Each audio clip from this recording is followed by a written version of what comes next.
ठेचा घ्या ठेचा, आणि नुसता ठेचा नाही, मलायका अरोरा खान स्पेशल हे मस्त ठेचा पनीर आहे. इतकं कमाल लागतं तुम्हाला सांगते. आणि यामध्ये ना खूप सारे टिप्स आहेत, म्हणजे त्याचा आवरण तेलात सुटलं नाही पाहिजे यासाठी खूप सारे टिप्स आहेत. नमस्कार, मी मधुरा रेसिपी मध्ये तुम्हा सर्वांचं खूप खूप खूप मनापासून स्वागत. बोलत असताना ठसका उधळत आहे. रेसिपी नक्की करून बघा, कमाल आहे. नवा कोरं करकरीत चॅनल पटकन सबस्क्राईब करा. चला आता ठेचा पनीर करण्यासाठी साहित्य काय काय घेतलं एक नजर घाला.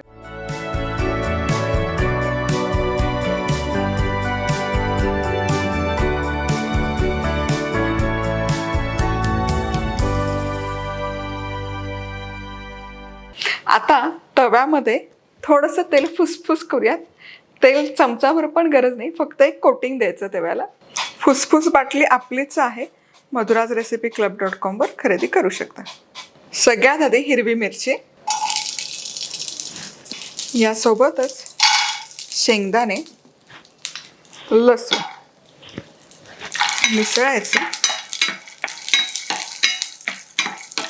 आणि हे हलकसं भाजायचं. खरपूस भाजायची अजिबात गरज नाही. आहा, ही मिरची अशी भाजून घेतली ना की ती पचायला हलकी जाते, म्हणून भाजून घेणं गरजेचं आहे. आता हे बघा, सगळे जिन्नस हलकेसे भाजून झाले. गॅस बंद करते आणि हे मिश्रण पूर्ण थंड करून घेऊया.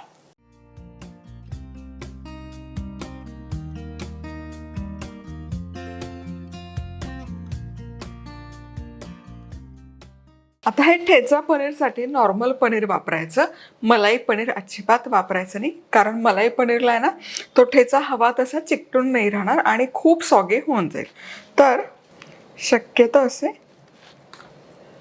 हलकेसे पातळ पण लांब काप करून घ्यायचे. ठेचा पनीर करायला छोटे छोटे ठेवले तरी काही हरकत नाही. सो हे 200 ग्राम पनीर मी घेतले इथे. चला आता सगळ्यात आधी फुटाणे डाळ घ्यायची. यामध्येच थोडं तांदूळाचं पीठही घालायचं, 1 चमचाभर, खूप नाही. झाकण लावूयात आणि मिक्सरमध्ये दळून घेऊयात. एकदम बारीक पूड अशी झाली पाहिजे. त्या तांदूळाचं पीठ घालणं अगदी ऑप्शनल आहे, नाही घातलं काही हरकत नाही, पण याचं आवरण खुसखुशीत म्हणजे हलकासा क्रंच यायला मदत होते, म्हणून मी कायम ते घालते. आणि फुटाणे डाळच्या ऐवजी तुम्ही मग बेसन भाजून घातलं तरी चालेल, किंवा हरभरे जे येतात म्हणजे फुटाणे जे येतात अख्खे, त्याचे टर्फल काढून ते दळून घेतले तरी चालेल. आता हे काढायचं. आता हे भाजलेले शेंगदाणे लसूण काढूयात. यामध्ये खूप सारी कोथिंबीर, थोडंसं लाल तिखट, मिरपूड, जिरेपूड, खूप सारं काळं मीठ. काळं मिठाच्या ऐवजी लिंबाचा रस किंवा चमचाभर दही घातलं तरी चालेल. चाट मसाला, मीठ. पाण्याचा अजिबात वापर न करता आधी मिक्सरला हे फिरवून घेऊयात. खलबत्त्यात ठेचून घेतलं तरी चालेल. आहा, काय सुवास तर वळतोय. आता यामध्ये पाणी घालूयात. 1/2 कप पाणी घालायचं आणि पुन्हा हे फिरवून घेऊ.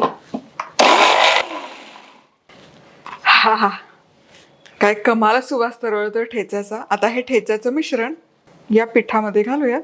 या पिठामध्ये घालणं गरजेचं आहे, म्हणजे मग याला आहे ना थोडंसं असं बाइंडिंग येतं आणि जेव्हा आपण हे तळतो तेव्हा ते ठेचा सुटत नाही. हे बघा, छान असं याला टेक्स्चर आलं की नाही.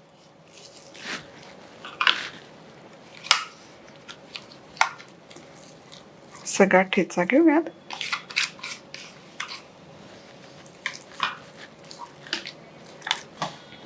आता ठेचा तयार आहे. पनीर मॅरिनेट करूयात. हे असं एक एक पनीरचा काप घ्यायचा आणि त्यामध्ये हा ठेचा चांगला लावून घ्यायचा. हे बघा, आणि दोनही बाजूने लावा. कोटिंग छान झालं पाहिजे.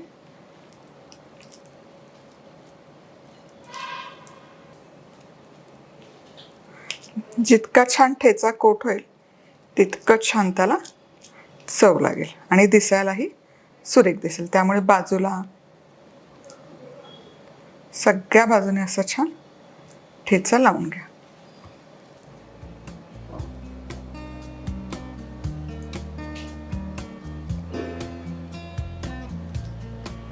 हे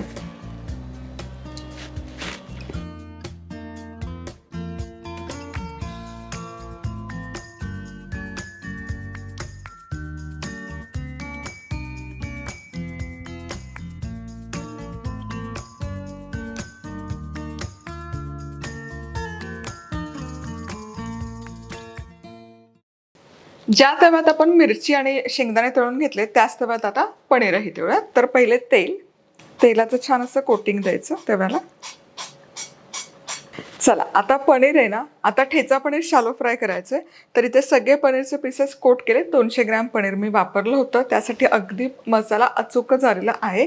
आणि पनीरचे कुठलाही पदार्थ करताना तेल कडकडीत गरम करा. प्रोटीन भरपूर असतं. ते प्रोटीन चिवट होऊ नये, छान आतमध्ये मऊ लुसलुशीत व्हावं याकरता तेल कडकडीत गरम केलं. आता यावर हे पनीर ठेवायचं कोट केलेलं.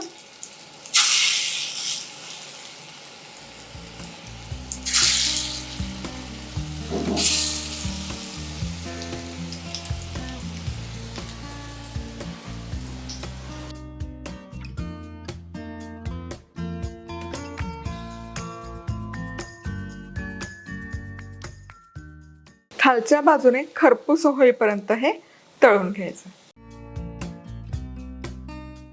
एक बाजू हलकी तळून झाली की हे हलकंसं उलटवायचं. आहा हा, बघा किती खरपूस असं तळून झालंय आणि मसाला छान चिकटून राहिलाय. म्हणून तांदूळाचं पीठ अगदी मस्त आहे. वाह,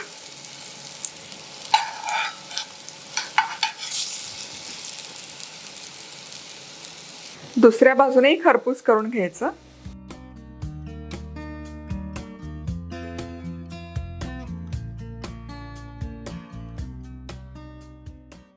हे ना फक्त 2 बाजूने, त्याच्या बाजू ज्या आहेत कडा आहेत त्याही छान खरपूस करायचं.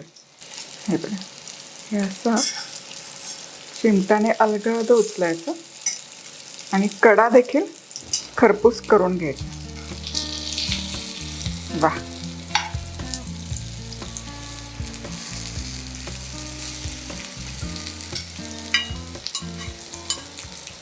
सगळ्या बाजूने खरपूस झालेलं आहे. या वरच्या खालच्या कडा देखील मस्त करून घेतल्यात मी. आता हे पनीर घेऊयात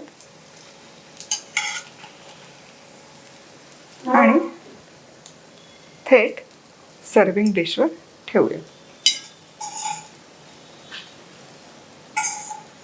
असं मस्त खरपूस होतं, तुम्हाला सांगते.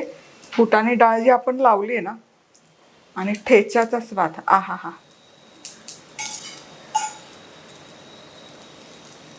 काय दिसतंय. चला असं सगळं ठेचा पनीर तयार करते. हॉटेलमध्ये 700-800 रुपये देऊन आपण जी डिश खरेदी करतो तीच घरी अगदी कमी त्रासात कमी कष्टात तयार होते. आणि तुम्ही आहे ना हे मॅरिनेट करून ठेवू शकता फ्रीजमध्ये. जेव्हा पाहुणे येणार असतील तेव्हा फक्त शॅलो फ्राय करा किंवा एअर फ्रायरमध्ये ठेवलं तरी काहीही हरकत नाही. हा, काय कमाला सुवास तरवळतोय. ठेच्याचा ठसका मध्ये मध्ये आम्हाला शॉर्टकट करावं लागतं, इतका कमाला ठसका येतोय. आणि ते जी तांदळाच्या पिठाची टीप आणि फुटाणे डाळ आहे ना, त्यामुळे ते असे खाताना ठोठरा बसणार नाही, दडदडीत होणार नाही, अतिशय हलके आणि खुसखुशीत होणार. पुन्हा भेटूयात. तोवर मस्त राहा, खुश राहा, आनंदी राहा. सगळ्यात महत्त्वाचं खात राहा.